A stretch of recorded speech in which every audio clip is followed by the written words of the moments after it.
빌립보서 1장 1절서부터 6절까지 보도록 그렇게 하겠습니다.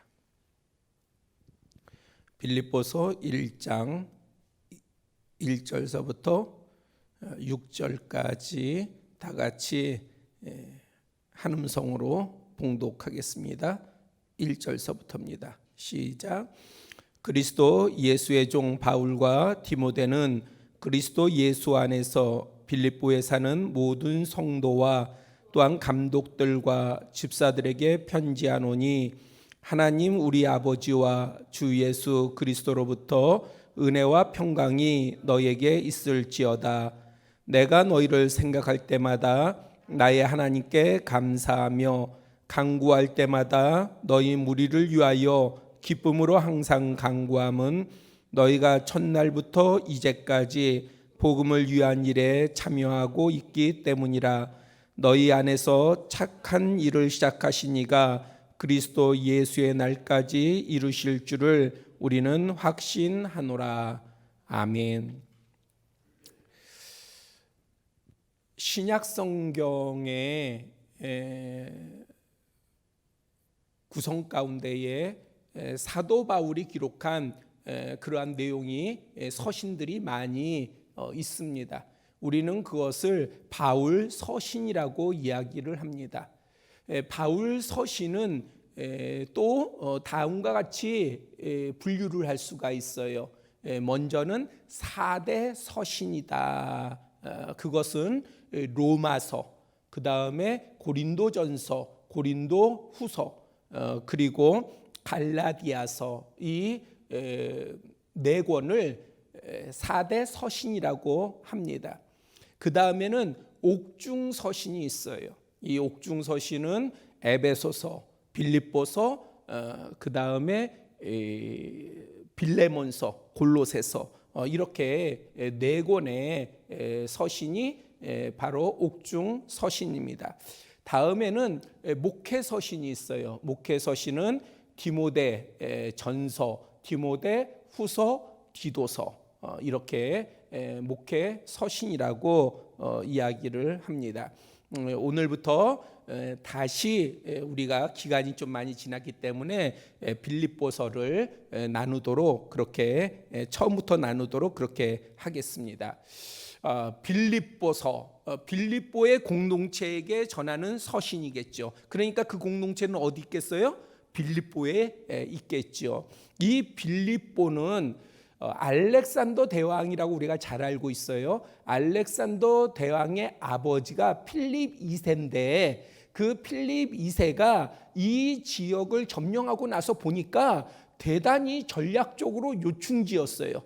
그래서 이곳에 도시를 건설합니다. 그리고 나서 자기의 이름을 따서 빌립보다, 그렇게 명명하였습니다.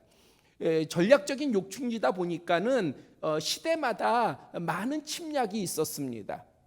그러다가 주전 42년에 로마가 점령을 하고 식민지로 삼았습니다. 바로 그러한 빌립보에 세워진 교회에 전하는 서신이 빌립보서가 됩니다.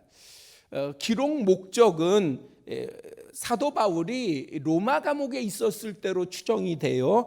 그럴 때에 바울에게 누가 방문하느냐? 에바브로 디도가 방문을 해요. 어디로부터? 빌립보로부터. 그러면은 왜 에바브로 디도가 바울을 방문을 했느냐? 그래서 에바브로 디도가 이 바울을 수종들기 위해서, 섬기기 위해서 빌립보로부터 왔어요. 그런데 이 에바브로 디도가 병에 걸립니다. 그래서 이 에바브로 디도가 병에 걸려가지고, 아주 심한 병에 걸려가지고 고통을 당하다가 그 다음에 이제 회복을 했어요. 회복을 했었을 때에 바울이 이 에바브로 디도를 다시 빌립보로 보내게 됩니다. 그때에 이 에바브로 디도를 통해 가지고 보낸 서신이 바로 빌립보서가 돼요. 그리고 이 빌립보서에는 되게 중요한 권면 두 가지가 기록되어 있습니다. 그것은 손할례당이라고 하는 유대 율법주의자들, 그러니까 그리스도인이라고 하면서도 아직 모세의 율법에서 벗어나지 못한 그러한 손할례당을 비롯한 그런 유대주의자들의 어떠한 가르침이나 교리를 경계하라고 하는 그러한 권면, 이것이 되게 중요한 권면이고요. 또 다른 하나는 너희들이 예수 그리스도의 몸된 교회 공동체를 이루고 있지 않느냐, 그러니까 너희들 연합해라, 하나가 되라, 서로 사랑으로 섬겨라. 이것이 또 하나의 중요한 권면이 됩니다. 그러니까 우리가 이러한 권면의 내용을 보면 우리가 가보지는 않았어도 빌립보 교회가 어떤 상황인지를 우리가 알 수 있겠죠. 그렇죠? 지금 빌립보 교회는 어떤 문제가 있어요? 손할례당이라고 하는 유대주의자들이 들어와서 교회에 들어와서 교회에 복음의 근본된 말씀을 흔들어 놓고 있단 말이죠.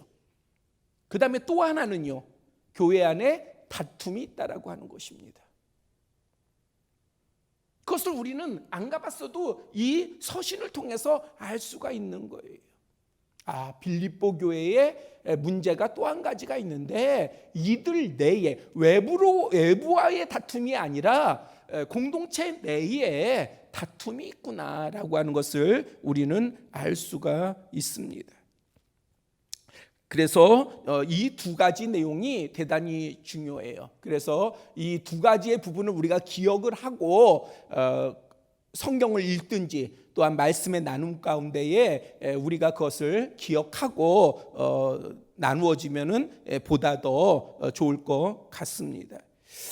우리가 이 두 가지를 이제 되게 중요하게 생각을 하면서 나눌 텐데, 사실 그 유대주의라고 하는 것이 오늘 우리에게는 그렇게 가깝게 느껴지지는 않아요. 그러나 우리가 이러한 말씀을 들을 때에 이 말씀을 우리의 공동체나 또한 우리의 상황 가운데에 적용할 수 있어야 돼요. 왜냐하면 성경이라고 하는 것은 어떠한 대상만이 아니라 그 말씀을 읽고 있는 모든 이들을 포함하고 있기 때문에 그래요. 무엇의 대상에, 말씀을 듣는 대상에 모두를 포함하고 있기 때문에 그래요.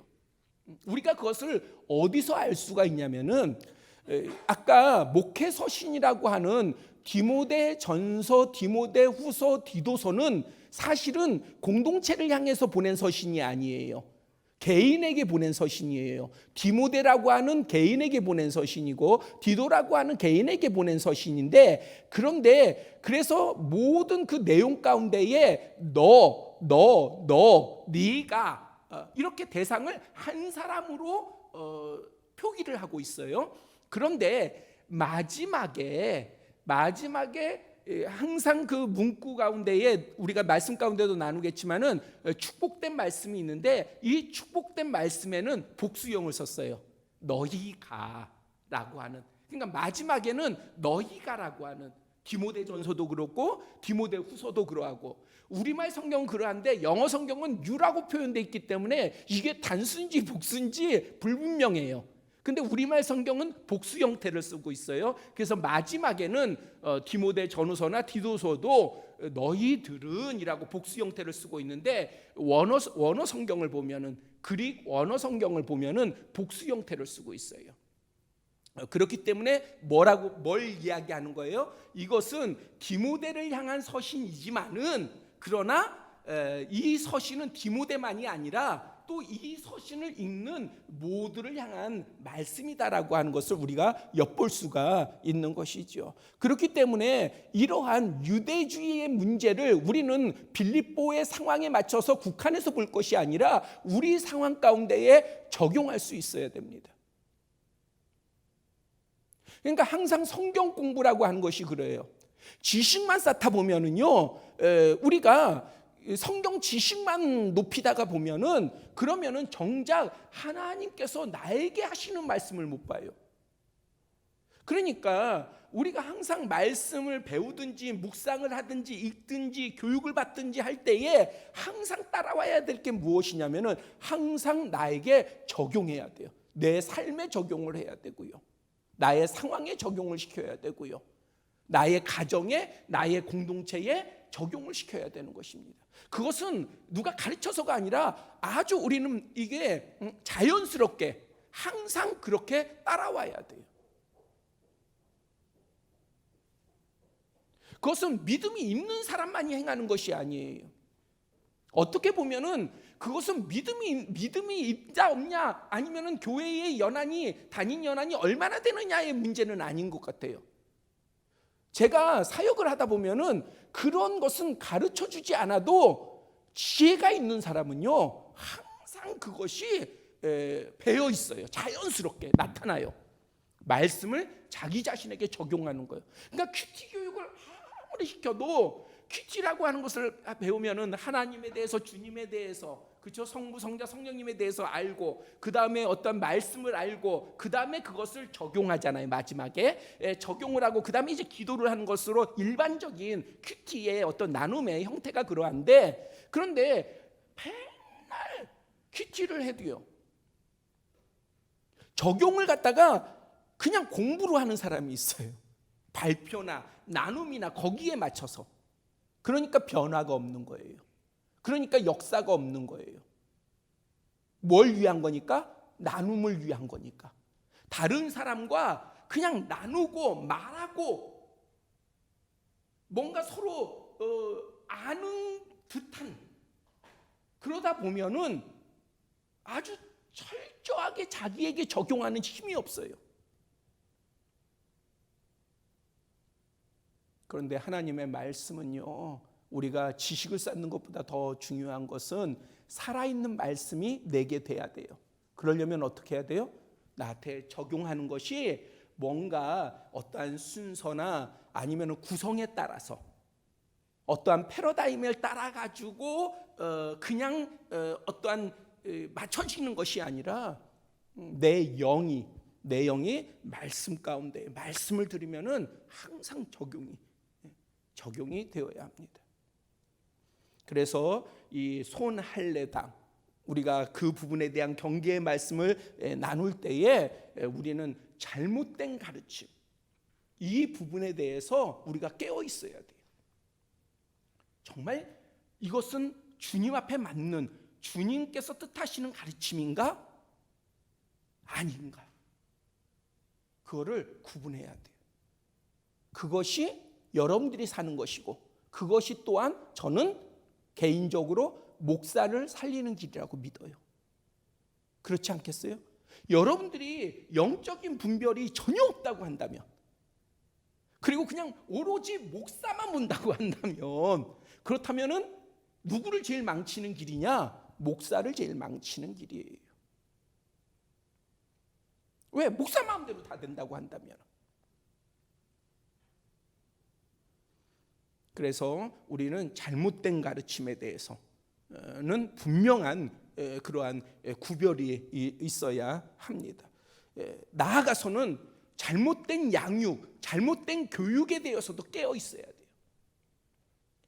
저는 여러분들이랑 생각이 좀 다를 수 있어요. 이러한 부분에 있어서는. 왜냐하면 우리 성도님들 가운데도 다양한 교회에서 왔고, 또 다양한 가르침, 어렸을 때부터 우리 교회, 저하고의 어떤 만남이 첫 번째는 아니잖아요. 교회 안에서의 만남이. 물론 처음인 사람도 있지만은 그렇지 않은 사람들도 많단 말이에요. 그러니까 다양한 백그라운드에서 교육을 받았고, 양육을 받았고, 믿음을 세워왔어요.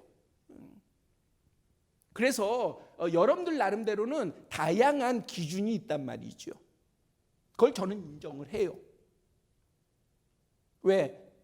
뭘 인정하냐면은 여러분들을 가르쳤던 목사님들을 인정하는 게 아니라, 제가 아내하고 가끔 이야기할 때에 뭐에 대해서 얘기하냐면은 하나님의 역사성을 나는 믿는다. 그러니까 우리 부부가 믿는 게 뭐냐면은 하나님의 역사성이에요. 그러니까 결과만 하나님은 주시는 분이 아니라 그 과정 가운데에서도 하나님께서는 역사하셨다는 거죠.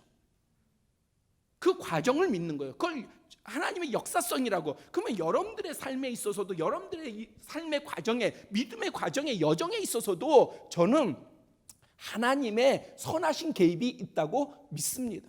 그걸 존중하는 거예요.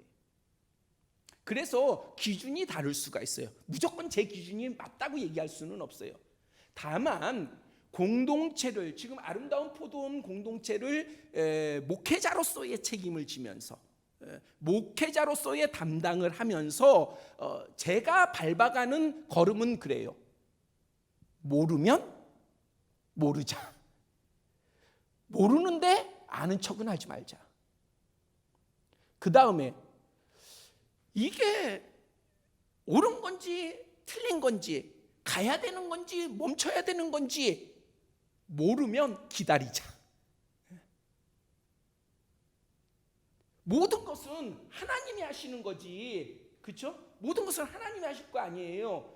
그렇기 때문에 쉽게 가거나 편히 가거나 뭔가 내 의지를 가지고 과하게 가지 말고, 그러면 좀 표현이 우유부단하게 보이기도 하고 좀 뭔가 과감하지 못한 부분으로 보이기도 할지는 모르겠지만은, 이전에, 그러니까 아내가 저를 알고 있는 제 제자들이라든지 예전에 성도들을 만났을 때에 제 아내가 많이 들은 말이 있어요. 그게 뭐냐면은 제가 대단히 무대포적이고요, 대단히 과감했고요. 그러니까 뭔가 기도해보고 하나님의 응답을 듣고 하나님의 어떤 인도하심을 받기 전에 먼저 나가고 있었어요. 예전에 제 사역이 그랬단 말이죠. 그런데 특히 우리 공동체하고 함께하면서 처음 저에게 하나님께서, 왜? 그것이 저의 약점이니까 빨리 나가고 과감하게 나가고, 뭔가 주님의 어떤 뜻이나 이런 것이 보이지 않을 때에도 본 것처럼 막 나가고, 이러한 것이 예전에는 저는 장점으로 알았는데, 주님이 우리 공동체하고 함께할 때에 그것이 저의 대단히 큰 약점이라는 사실을 알게 하셨어요. 그래서 제가 양육을 하든 교육을 하든 아니면 어떠한 섬김을 갖던 간에 빠르고 뭔가 실적을 나타내고 효과를 나타내는 것에 쫓기지 아니하고 기다리고, 오히려 모르면 멈춰서 한번 바라보고 하나님의 사인과 시그널을 기대하고, 반드시 주님께서 사인을 주실 것이다, 시그널을 보내실 것이다 라고 하는 것을 기대하고, 그렇게 해서 1년, 2년, 3년, 4년 지내다 보니까 그 이전에 몰랐던 거, 정말 주님이 어떻게 하셔요? 사인을 주시더라고요. 주님이 시그널을 보내시더라고요. 그러면서 제가 발견한 것 하나가 뭐냐? 문제는 하나님이 아니라 나구나. 주님이 아니라 나구나. 많은 성도들이 이렇게 상담을 하고 또 이렇게 같은 기도 제목을 나누다 보면은 다들 조급해요. 왜 하나님 사인 안 보내주십니까? 왜 안 보내주십니까? 그런데요, 이미 그 사인을 못 보는 이유가 뭔지 아십니까? 제가 발견한 바는 자기 사인이 있기 때문에, 보려고 하는 사인이 있으니까 정작 하나님의 사인을 못 보는 거예요. 왜? 자기가 보고 싶은 게 있다 보니까, 자기가 욕심내고 자기가 이미 목적을 삼고 자기가 가지려고 하는 것이, 열망이 너무 커요. 뭔가를 일을 벌리면 결과를 이미 주님의 뜻 가운데서 보려고 하는 것이 아니라, 그 과정 가운데서 인정하려고 하는 것이 아니라, 이미 자기가 생각한 결과가 있는데 그 결과가 안 나오니까 원망하고 불평하고, 그것은 가장 큰 문제가 뭐냐? 사실은 믿음의 사람에게 있어서의 가장 큰 문제는 뭐냐? 그것이 주님과의 친밀함에 대단히 큰 방해가 된다는 거예요. 그게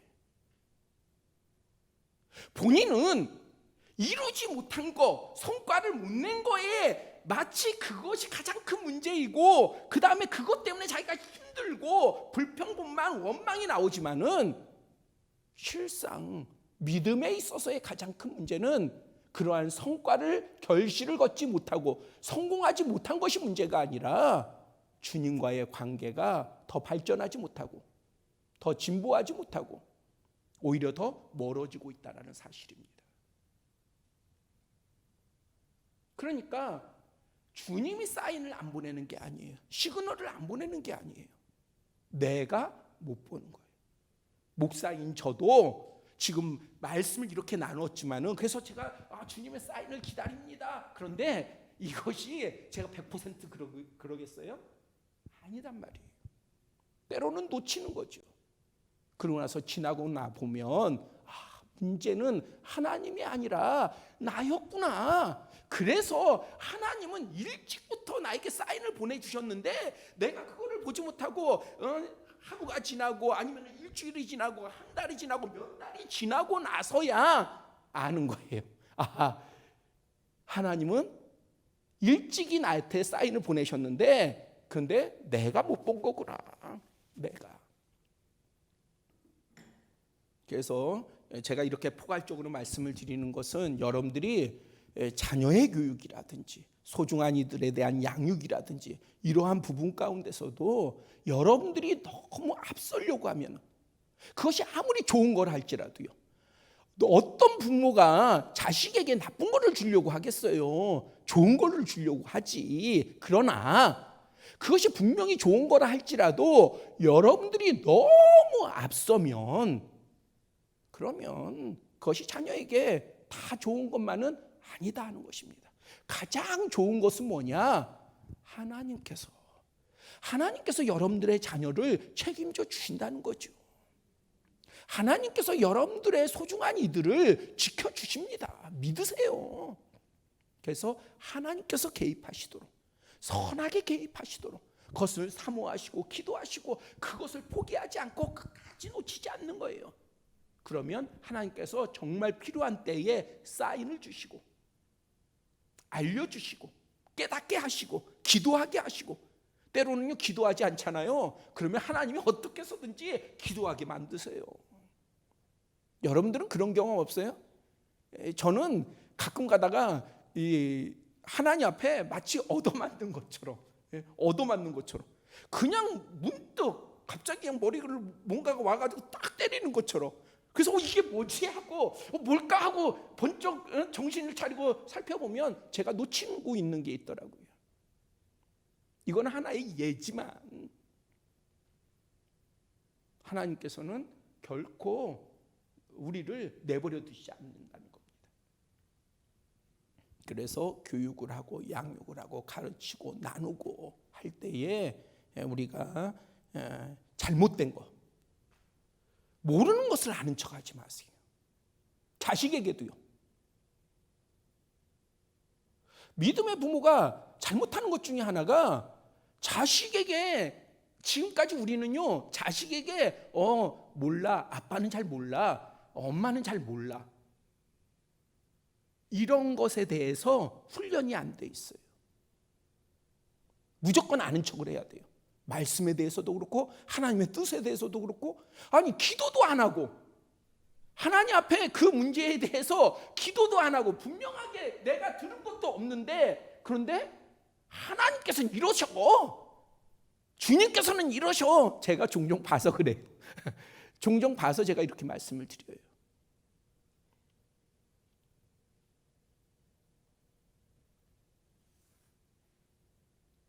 자녀에게 가르치세요. 모르면 모르는 거구나. 그래서 알아야 되는구나. 아빠가 잘 몰라. 근데 아빠가 그러면은 말씀을 한번 볼게. 아니면은 아빠가 기도를 하고 그 다음에 우리 이야기하자. 엄마가 그 부분에 대해서 기도를 할게. 그리고 나서 우리가 다음에 시간을 갖고 나눠볼까? 그런 거예요.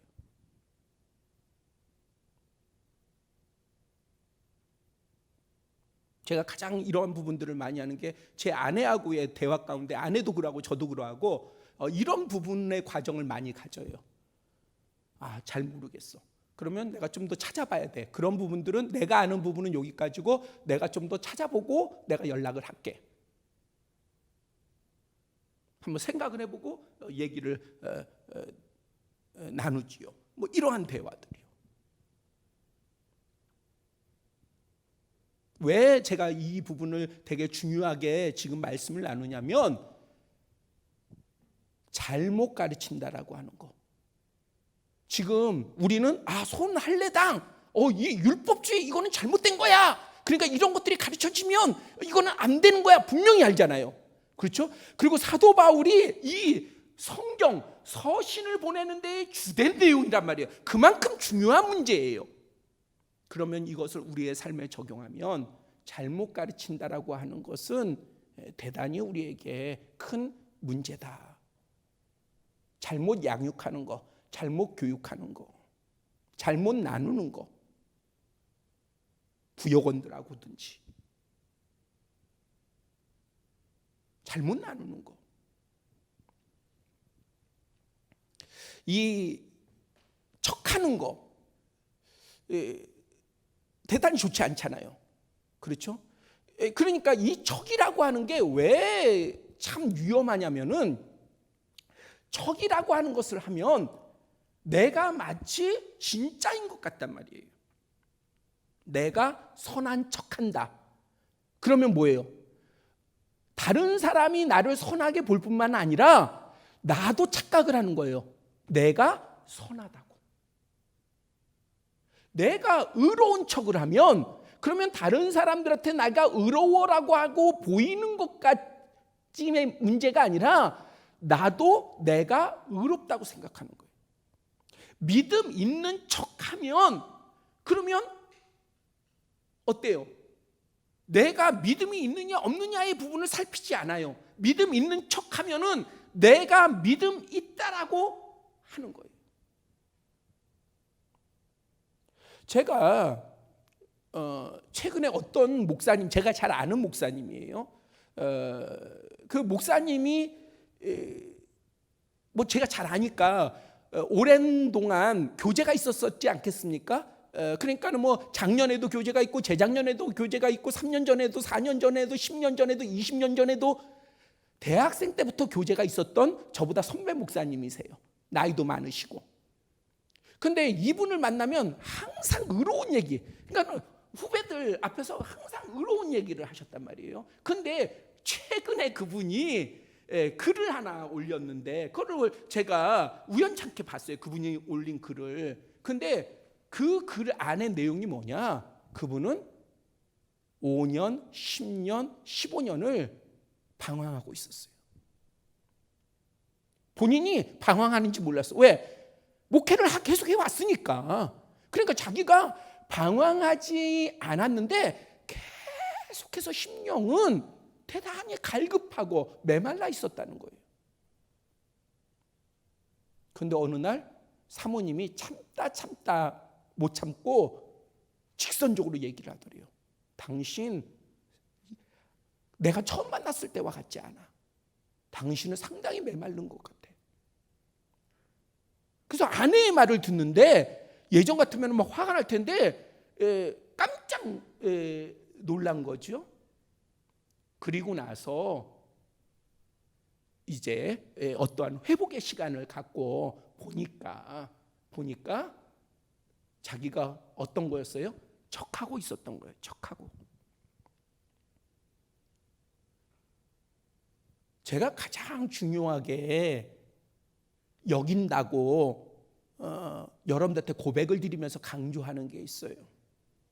그게 뭐냐면 주님과의 교제는 그것은 이상이 아니에요.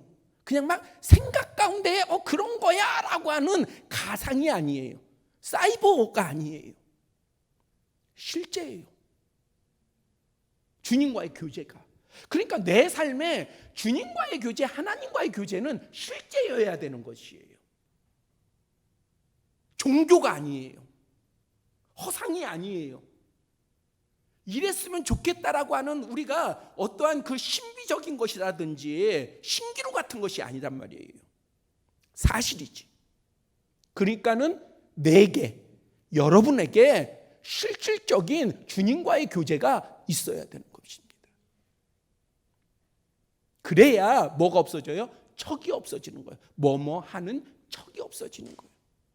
이 척이 고정화되고 그 다음에 이것이 여러분들 삶 가운데 지속되어지면은 여러분들도 모르게 바로 성경이 말씀하시는, 예수님께서 책망하신 바로 외식이 되는 거예요. 외식이. 근데 이 외식에 들어가면 몰라요. 본인이 외식하는지도 몰라요. 왜? 이제 삶이니까. 외식이 삶이 되니까 바리새인들이 몰랐잖아요. 그렇죠? 아무리 알려줘도 그들은 몰라요. 그들이 배운 게 없습니까? 성경을 몰라요? 지식이 없어요? 아니면은 문화가 달라서요? 아니잖아요. 그들은 종교 문화에, 말씀 문화에, 제사 문화에, 하나님을 섬기는 문화에, 그것이 너무나도 생활 가운데 깊이 박혀있는 그런 백그라운드를 가지고 있음에도 불구하고 그들이 정작 하나님으로부터 떠나 있었던 것을 모르는 것은 그들의 삶이 외식에 철저하게 봉쇄되었기 때문에 그래요. 그래서 그것을 벗어버릴 수도 없고 뚫을 수도 없고 돌파할 수도 없었던 것입니다. 그렇기 때문에 우리는 이런 잘못된 가르침에 대해서, 좋은 가르침, 하나님을 아는 것, 주님을 알아가는 것, 이런 거에는 더 열정을 내야 되는 것은 틀림이 없어요. 더 열정 내셔야 돼요. 하지만은 우리가 잘못된 가르침이라든지 주님의 뜻이 아닌 것에 대해서도 민감할 수 있어야 된다는 것입니다. 민감해야 돼요. 사소하다? 별거 아니다? 이거는 괜찮아. 이건 별거 아닌데, 이런 것이 아니에요. 주님과의 관계 가운데서는 별게 아닌 게 없어요. 사소한 것이 없어요.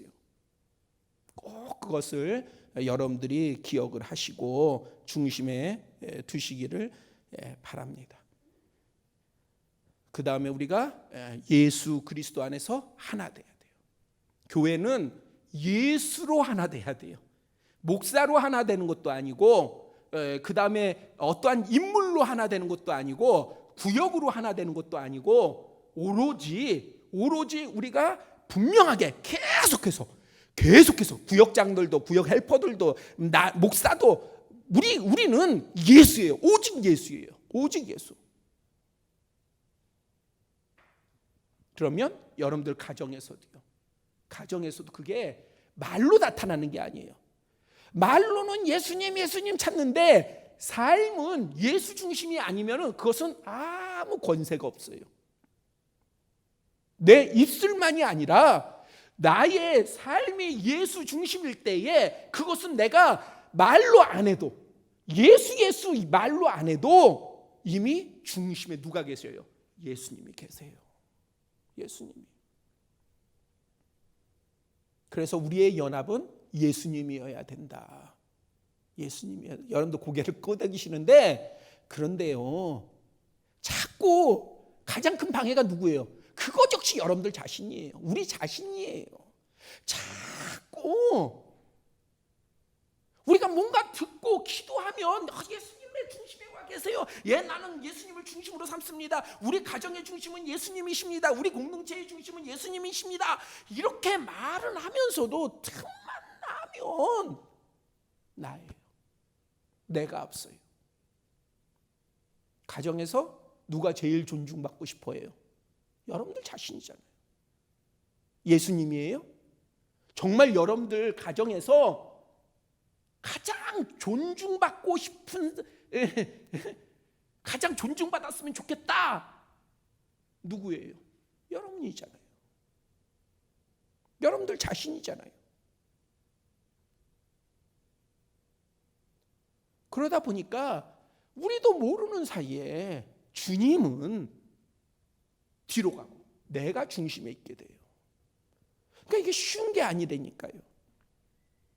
잘 아는 내용이고 대단히 평범한 내용인데 이게 쉽지가 않아요. 그런데 제가 반복해서 말씀드리지만 신앙은 실제다. 믿음도 실제다. 뭘로 증명하냐? 그것으로 증명하는 거예요. 실제인 것으로 증명해야지. 말로 증명이요?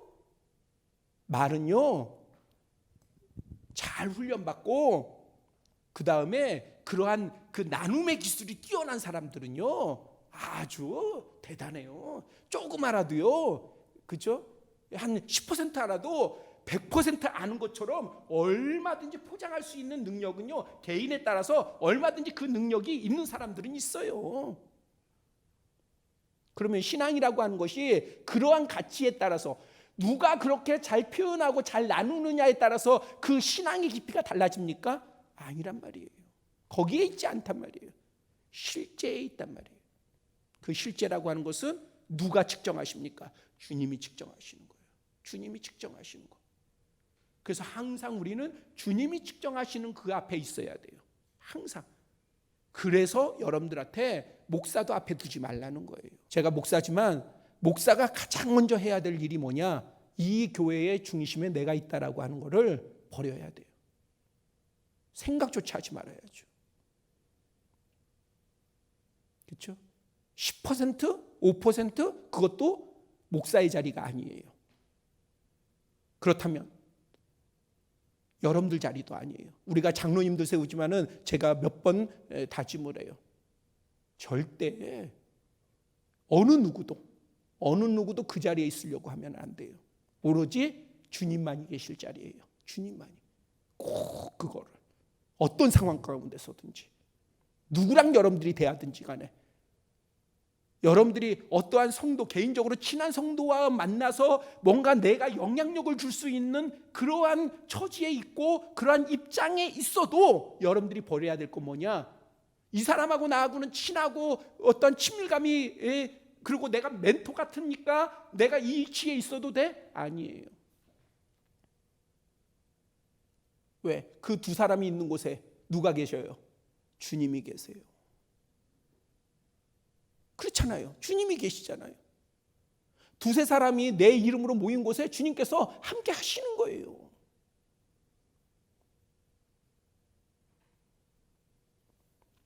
그래서 우리는 주님으로, 예수 그리스도로 하나가 돼야 된다. 예수 그리스도로 사랑해야 되고 예수 그리스도 이름으로 섬겨야 합니다. 그래서 이 두 가지를 우리가 빌립보서를 나누면서 여러분들 꼭 중요하게 그냥 아는 것뿐만이 아니라 확장해서 여러분들의 삶 가운데에 확장시키고 또 그 영향이 끼칠 수 있도록 여러분들이 그 부분 가운데에 도전할 수 있기를 바랍니다.